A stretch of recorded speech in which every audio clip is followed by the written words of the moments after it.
ευχαριστώ μέσα από την καρδιά μου που ήρθατε να περάσουμε μία ξέχαστη βραδιά παρέα με το Λίνο Κόκοτο. Είναι τιμή για μένα που ξεκινάω τη γιορτή, την πρώτη γιορτή του σχολείου, του Ευρωπαϊκού Σχολείου Τέχνης και Πολιτισμού, με έναν τέτοιο αξιόλογο άνθρωπο και με τέτοιους συνεργάτες.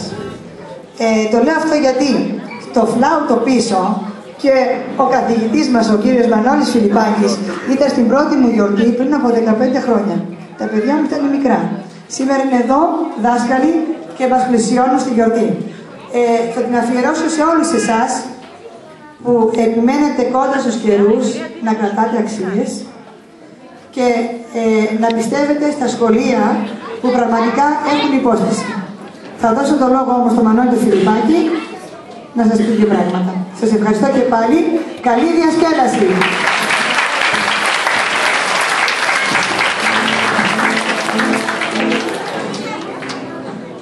Αγαπητοί μικροί και μεγάλοι φίλοι, πρώτα από τους μικρούς και μετά από τους μεγάλους, ξανακάνουμε παρέα. Συναντηθήκαμε στο ξεκίνημα πραγματικά αυτού του σχολείου πριν περίπου 2,5-3 μήνες και δεσμευτήκαμε για κάποιες εκδηλώσεις, δεσμευτήκαμε για τη σχολή γονέων που θα γίνει και είμαστε ήδη στην τρίτη εκδήλωση. Θυμηθείτε ότι πριν από λίγο καιρό ήταν κοντά μας ο μεγάλος Κύπριος παιδαγωγός, ο δάσκαλος των δασκάλων της Κύπρου, ο κύριος Νεόφυτος Χαραλάμπους, και τότε είχαμε πει ότι πριν τα Χριστούγεννα θα έχουμε κοντά μας τον πολύ μεγάλο, τον αγαπητό μας, τον φίλο και συνεργάτη, τον κύριο Λίνο Κόκοτο.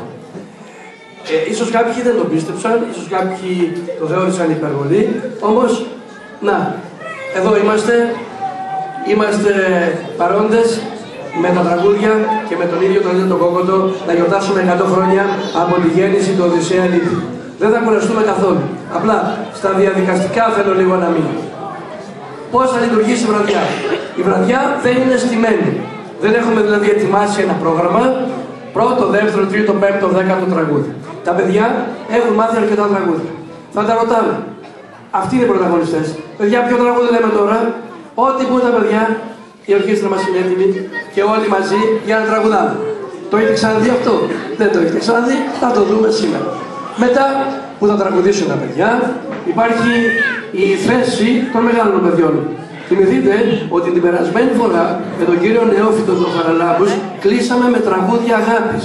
Αναζητήσαμε στις 12 αξίες ζωής τραγούδια αγάπης. Είπαμε λίγα. Σήμερα θα πούμε πολλά. Το δεύτερο μέρος θα έχει να κάνει με τραγούδια που αγαπήσαμε όλοι, τραγούδια μεγάλων Ελλήνων συνθετών. Μαέστρος και αρχηγός στη σύνθεση της βραδιάς που θα ακολουθήσει θα είναι ο αγαπητός μας Λίνος Κόκοτος. Εμείς θα σας δώσουμε κάποια φυλάδια από τα 20 πιο σημαντικά, κατά μία άποψη, τραγούδια των μεγάλων Ελλήνων συνθετών που μπορούμε να τραγουδήσουμε όλοι μαζί και θέλουμε να γίνουμε όλοι μια παρέα. Στο τέλος θα κλείσουμε πιο γιορταστικά με κάτι που θα πούμε όλοι παρέα. Σε αυτό το σημείο και πριν δώσουμε το λόγο στον κύριο Λίνο, η κυρία Τίνα θα μας παρουσιάσει δύο κουβέντες για το βιογραφικό του. Να το γνωρίσουμε. Είναι πολύ καλό να ξαναθυμηθούμε το τι σπουδαίος άνθρωπος είναι. Είναι σημαία για την Ελλάδα, σημαία για τον πολιτισμό μας. Λοιπόν, η κυρία Τίνα, και πάλι.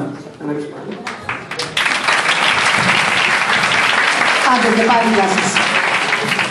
Αφορμή για τη σημερινή μας μουσική εκδήλωση, αλλά και για τη γνωριμία μας με τον κύριο Λίνο Κόκοτο που λατρέψαμε και μεγαλώσαμε μαζί του, στάθηκε το γεγονός των 100 χρόνων από τη γέννηση του μεγάλου Έλληνα ποιητή και νομπελίστα Οδυσσέα Λύτη, που μόνο τιμή και καμάρι είναι για αυτή τη χώρα. Αιώνια θα είναι η μνήμη του στις καρδιές των Ελλήνων και όχι μόνο λόγω της σπουδαίας παρακαταθήκης που άφησε στην Ελλάδα μας. Σε μια συνέντευξή του στην εφημερίδα Σφίνα, τον Νοέμβριο του 2009, ο κύριος Λίνος Κόκοτας αναφέρεται στα παιδικά του χρόνια, λέγοντας ότι ο πατέρας μου ήταν ένας μικρέμπορας, αλλά χαρισματικός.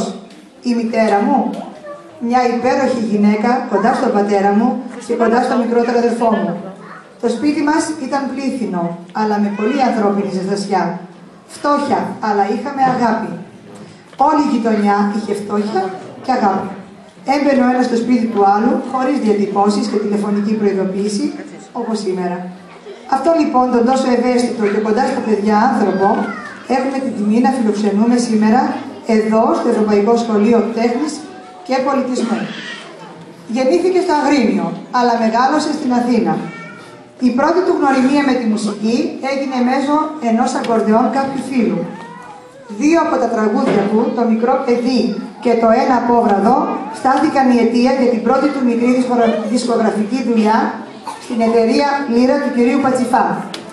Ο πρώτος του μεγάλος δίσκος έχει τον τίτλο «Οι ώρες» σε στίχους Αργύρη Βεργόπουλου και Άκου Δασκαλόπουλου.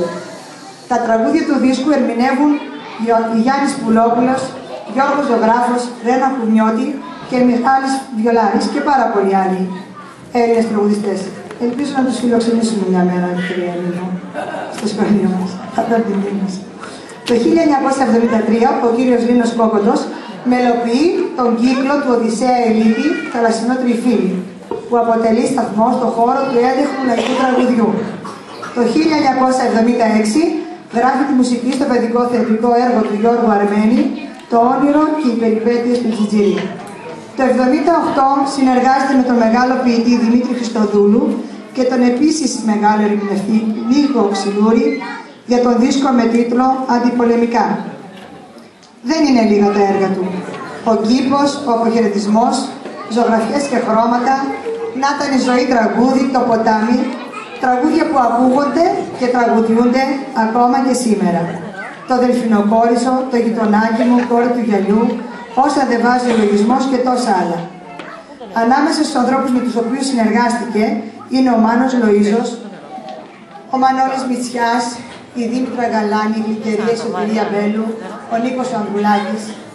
Αν ερωτηθούμε και εμείς σήμερα, αν είμαστε όλοι μεγάλα παιδιά, ακούμε παιδάκια? Θα απαντήσουμε λοιπόν με τα ίδια λόγια του κυρίου Λίνου Κόκοτου στη συνέντευξή του στην εφημερίδα Σφίνα. Κουβαλάμε μέχρι το τέλος μας τις παιδικές μας μνήμες και νιώθω ευτυχισμένος που η φύση μου έδωσε το ταλέντο να παίρνω ενέργεια από τις παιδικές ψυχές. Και εμείς που είμαστε σήμερα μαζί σας, θέλουμε να κρατήσουμε αυτή τη μνήμη για πάντα κοντά μας. Ας τον καλωσορίσουμε λοιπόν όλοι μαζί.